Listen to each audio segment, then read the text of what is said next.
Once upon a time, in a kingdom where the mountains touched the clouds and wildflowers carpeted the meadows in colors too numerous to name, there lived a gentle princess called Anora.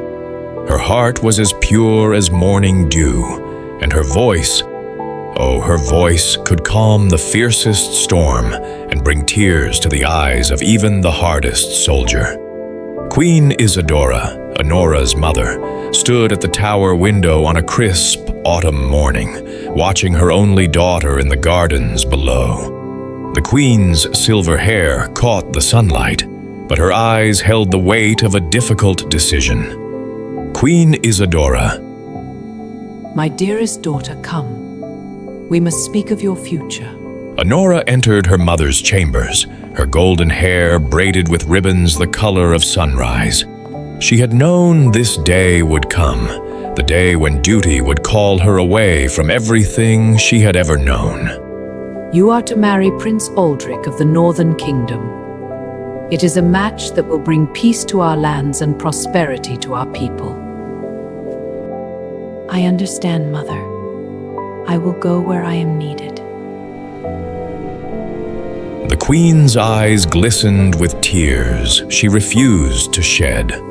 She reached for a small vial hanging on a golden chain and placed it around her daughter's neck.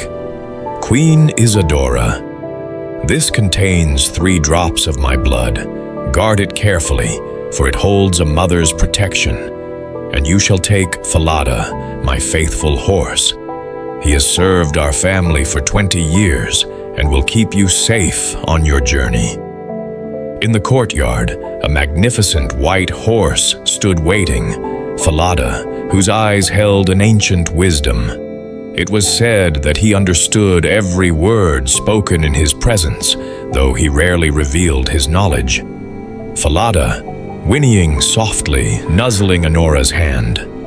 Anora, stroking his mane. Dear friend, we embark on a great adventure together.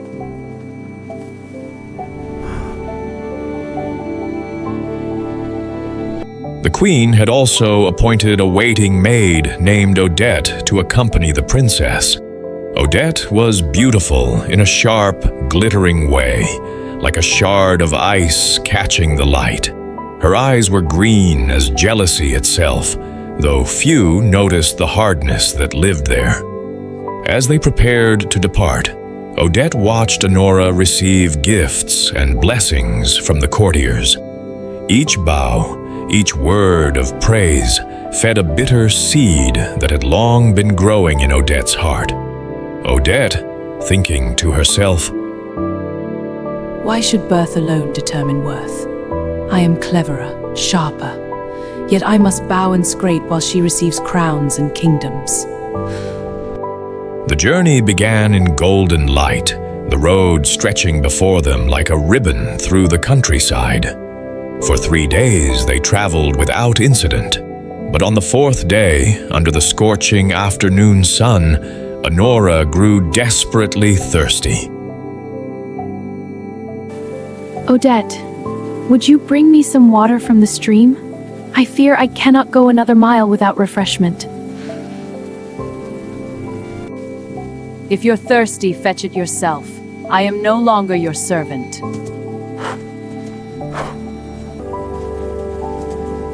Shocked by this sudden cruelty, Anora dismounted and knelt by the stream, cupping the cool water in her trembling hands.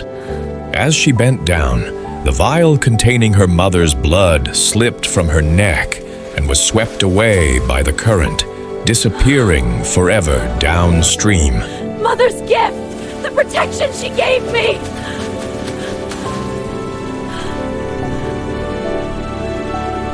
Falada, stamping his hooves, sensing the danger. Odette had seen everything. Without her mother's magical protection, Anora was vulnerable. The maid's eyes gleamed with terrible opportunity. Odette. Now you will listen to me, princess. You will give me your royal garments and take these servants' rags.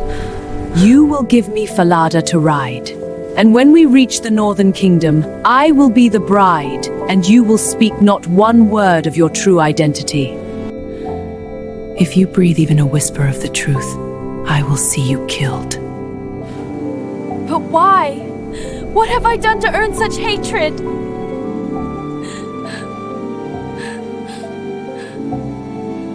You were born to privilege while I was born to serve. That is crime enough. What choice did the gentle princess have? She was alone in wild country, far from home, with no protection. With tears streaming down her face, she exchanged her silk gown for rough homespun, her jeweled crown for a tattered scarf. She watched as Odette mounted Falada and claimed everything that had been hers. Falada, whinnying in protest, his wise eyes meeting Anora's.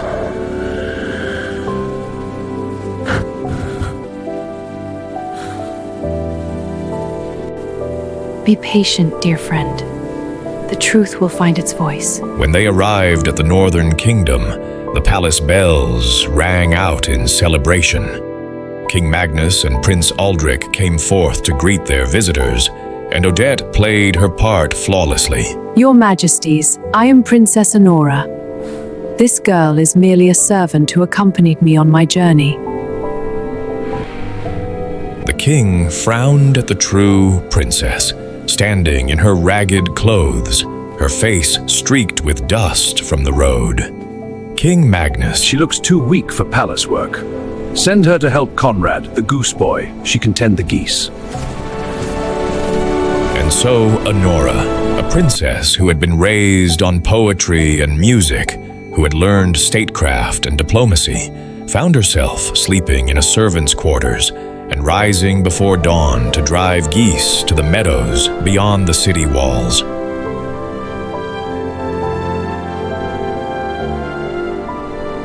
But Odette had one lingering fear. The horse, Falada, knew the truth. She went to the king with poisoned words. Odette, That white horse is wild and dangerous. I fear he will hurt someone. He must be destroyed. the king, wishing to please his new bride-to-be, ordered Falada slain. When Anora heard the news, she wept bitterly. But she had one small pouch of gold coins her mother had sewn into her undergarments, coins Odette had not found. Anora, to the knacker. Please, sir, when you have done the deed, would you nail Falada's head above the dark gateway where I pass each morning with the geese? I would pay you these coins for this kindness. The knacker, moved by something in her tear-filled eyes, agreed. The next morning, when Anora drove the geese through the dark gateway, she paused beneath Falada's head. In the gray pre-dawn light, something miraculous occurred. Anora, Alas, Falada hanging there. Falada's head, voice echoing with ancient magic. Alas, young princess walking here. If your mother only knew, her heart would break in two. Conrad the goose boy stumbled backward, his eyes wide with terror and wonder. Conrad, The horse, it speaks! And you called yourself... Please, speak of this to no one. My life depends upon your silence. each morning the same exchange occurred beneath the gateway. And each day in the meadows, as Anora sang to comfort her own broken heart, something extraordinary happened. Birds gathered on the fence posts to listen. The geese settled peacefully around her. Even the wind seemed to gentle itself to hear her voice.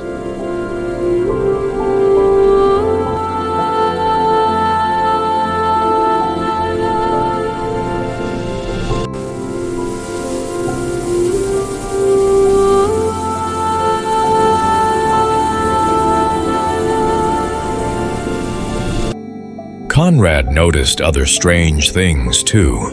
Whenever he tried to steal a lock of Anora's beautiful golden hair, which he planned to sell at market, the wind would rise up so fiercely that it blew his cap miles across the meadow, forcing him to chase it.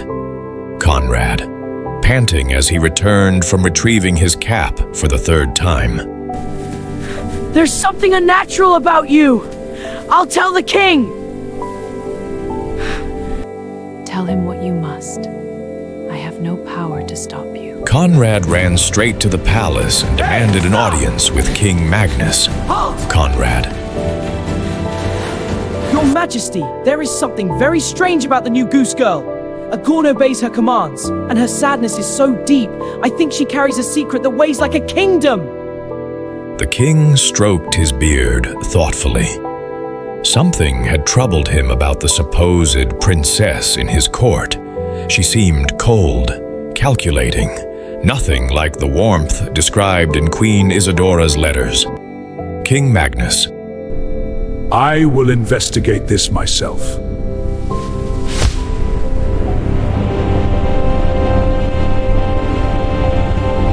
The next morning, the king concealed himself near the dark gateway. As dawn broke, he watched Anora pass beneath Falada's head. Anora. Alas, Falada hanging there, Falada's head. Alas, young princess, walking here. If your mother only knew, her heart would break in two. The king's breath caught in his throat. He followed silently as Anora led the geese to the meadow.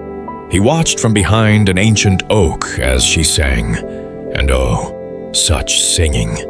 It spoke of loneliness and exile, of truth buried and justice delayed. It was the song of someone who had lost everything, yet still possessed a soul too beautiful to be broken. When the wind rose to protect her from Conrad's grasping hands, the king knew he had witnessed magic, the kind that protects the innocent and reveals itself only to those worthy of seeing. That evening, he summoned Anora to his chambers. King Magnus.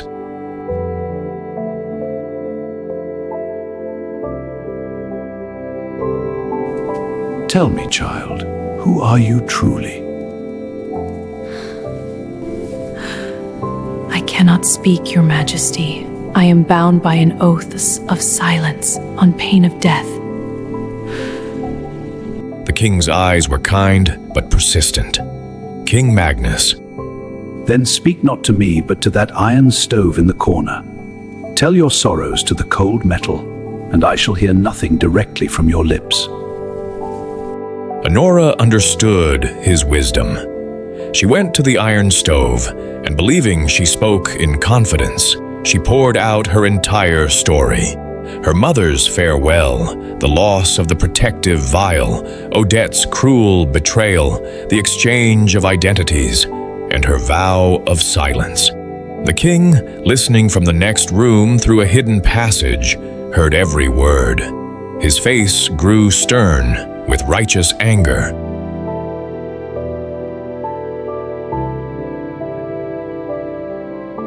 The next day, the king held a grand feast. He invited both the supposed Princess Odette and the Goose Girl, now dressed in fine garments that revealed her true nobility. My lady, I have a riddle for you. Tell me, what punishment should befall a person who betrays their mistress, steals her identity, and threatens her life? Odette, not realizing she was sealing her own fate, spoke with cruel confidence. Such a person deserves to be stripped naked, placed in a barrel studded with nails, and dragged through the streets by 2 white horses until dead. You have pronounced your own judgment. What? I don't understand! This is Princess Anora, true daughter of Queen Isadora, and you are the treacherous maid who sought to steal her life. The hall erupted in gasps and murmurs. Poor girl. Prince Aldrich, who had felt nothing but cold duty toward Odette, looked upon Anora with wondering eyes. Here was someone who had endured terrible suffering without losing her kindness, who had tended geese with the same grace she once carried crowns. Prince Aldrich, approaching Anora. Forgive me for not seeing the truth sooner. Your gentleness shone through the rags, but I was blind to it. There is nothing to forgive. Deception can fool even the wisest eyes. As for Odette's fate, the true princess spoke up. Anora, wait. Wait. I do not wish for her to suffer the punishment she herself designed. Let her instead be banished from the kingdom, to wander until she learns the difference between envy and ambition, between taking and earning. You show mercy to one who showed you none? Revenge would make me no better than she. Let her punishment be her own conscience and the life she must now build with her own hands, without stolen glory. And so Odette was sent away. And though the journey was hard, some say she eventually found honest work in a distant land and learned slowly the value of what she once scorned. Anora and Prince Aldrich were married in the spring, when the wildflowers returned to carpet the meadows.